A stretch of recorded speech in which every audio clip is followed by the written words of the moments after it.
आज हाँसी में पूर्व मंत्री श्री अतर सिंह सैनी जी के निवास पर हमारी मुलाकात हो रही है हरियाणा प्रदेश कोर कमेटी के अध्यक्षा कुमारी शैलजा जी से।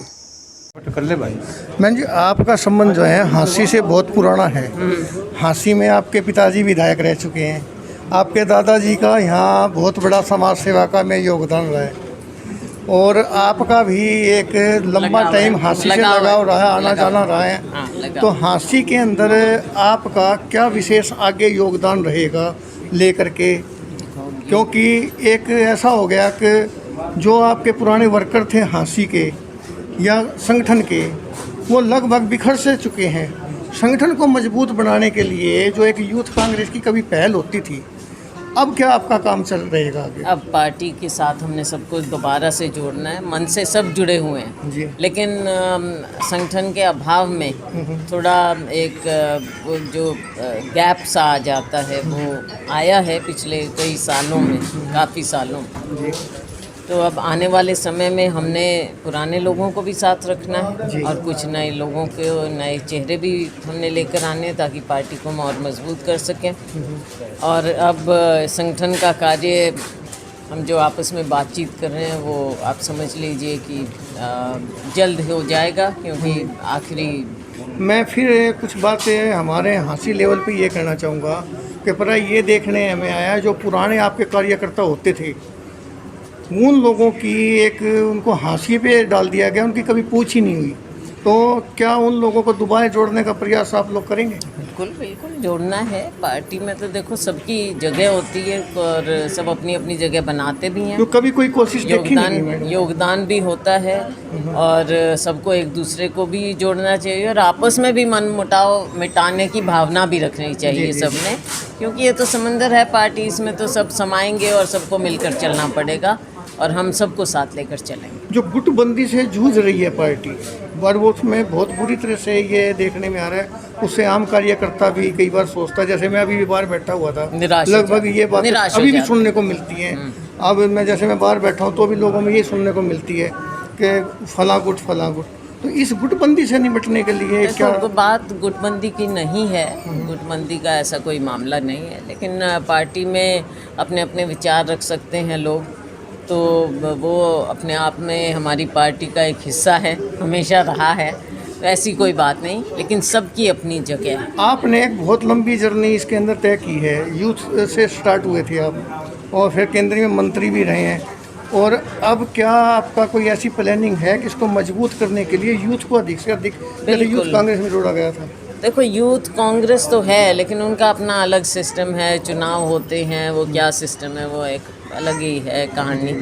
लेकिन मेन कांग्रेस पार्टी में भी हमें ज़रूरत है कि यहाँ पर भी यंग लोग भी आए, नए भी आए, पुराने भी आए, तो लोगों क्योंकि को और दूसरी पार्टियों से भी हम लेते हैं, क्योंकि उसकी भी एक बात होती है कि जो हमारे नेतृत्व में और हमारी विचारधारा में विश्वास रखते हैं वो हमारी पार्टी में आते हैं और उनका स्वागत है। और जितने पुराने लोग इधर उधर अगर बिखर गए हैं या घर बैठे हैं वो सब वापस आकर अब राजनीति के अंदर आकर्षित किया जाता है कि वोटर हमारी तरफ खींच के आए, उसके लिए क्या प्लानिंग रहेगी आप? देखो मेन बात तो होती है विचारधारा की जी।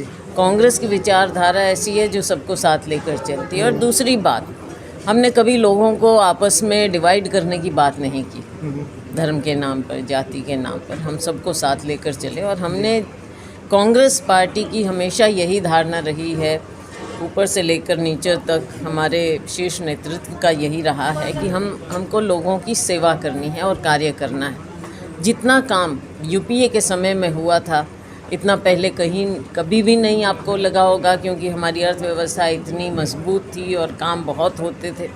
हर गांव में हर एक इंसान को लगा था कि इस विकास में मेरा हिस्सा है। लेकिन आज के दिन ना कोई विकास की बात है, ना लोगों को जोड़ने की बात है, तो लोग फिर से कांग्रेस की ओर देखते हैं। और आने वाले समय में आप देखेंगे कि जो आज के दिन विकल्प है कांग्रेस, आने वाले समय में कांग्रेस पार्टी लोग चाहेंगे कि कांग्रेस की सरकार बने। एक और मैं बस आखिरी पूछना चाहूँगा, जैसे जड़ से जुड़े हुए जो लोग थे कांग्रेस पार्टी में, जो नीचे ग्रास रूट से निकले हुए थे, उनकी बहुत कमी देखी जा रही है स्टेट लेवल पे भी और नेशनल लेवल पे भी। क्या आपने कभी ये महसूस किया है? नहीं, ऐसा कुछ नहीं है, क्योंकि समय के साथ बदलाव आते जाते हैं और जो फ्रेश ब्लड है वो भी आता है उसमें, तो नीचे से ऊपर तक वो एक आज नए लोग जो MBA किए हुए टाइप नेता ज़्यादा दिखते हैं, जैसे आप जैसे लोग जो तो है MBA करना कोई बुरी बात नहीं, नहीं है। हम तो कहते हैं पढ़े लिखे मैडम, हमारे उसके नौजवान। कारण बताता हूँ। आप जैसे जो लोग हैं वो एक आम आदमी की दुख तकलीफ़ों को समझते हैं, लेकिन वो लोग जो है ना वो ये समझ नहीं पाते कि हम लोगों की भावनाएं क्या हैं। नहीं, ऐसा नहीं है। देखो, सभी जुड़े हुए हैं और शिक्षित होना तो अच्छी बात है। हमारे बड़े लोग कह कर गए, डॉक्टर अम्बेडकर कह कर गए, और हमारी भी हमेशा यही रही कि हम लोगों को शिक्षित करें, जी जी। और तभी हमारा युवा, हमारे लोग आगे बढ़ सकते हैं। तो सभी को शिक्षित होना चाहिए। एक शिक्षित सरपंच होगा, एक शिक्षित ज़िला परिषद में या ब्लॉक समिति में जो जाएगा तो उसका कार्य करने का तरीका होगा। आखिर में एक बार फिर आपको याद दिलाता हूँ कि हाँसी जो है आपके पारिवारिक क्षेत्र का बहुत अहम रोल रहा है। आपके दादाजी कनीराम जी से, फिर दलबीर सिंह जी से, हाँ जी, हाँ फिर जी। आपका भी रोल।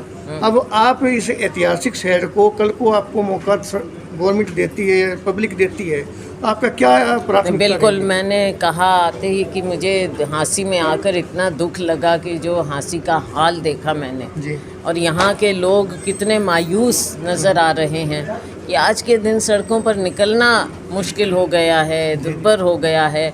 ऐतिहासिक शहर जिसका एक इतिहास रहा है पुराने ज़माने से, अंग्रेज़ों से भी पहले से, तो ऐसे शहर का ये हश्र हो गया। क्या राजधानी किसी को, रही है। क्या अपनी विरासत पर जो आज के लोग हैं यहाँ पर विराजमान हैं, क्या उनको अपनी विरासत पर गर्व नहीं है? जी जी। अपने शहर पर गर्व नहीं है?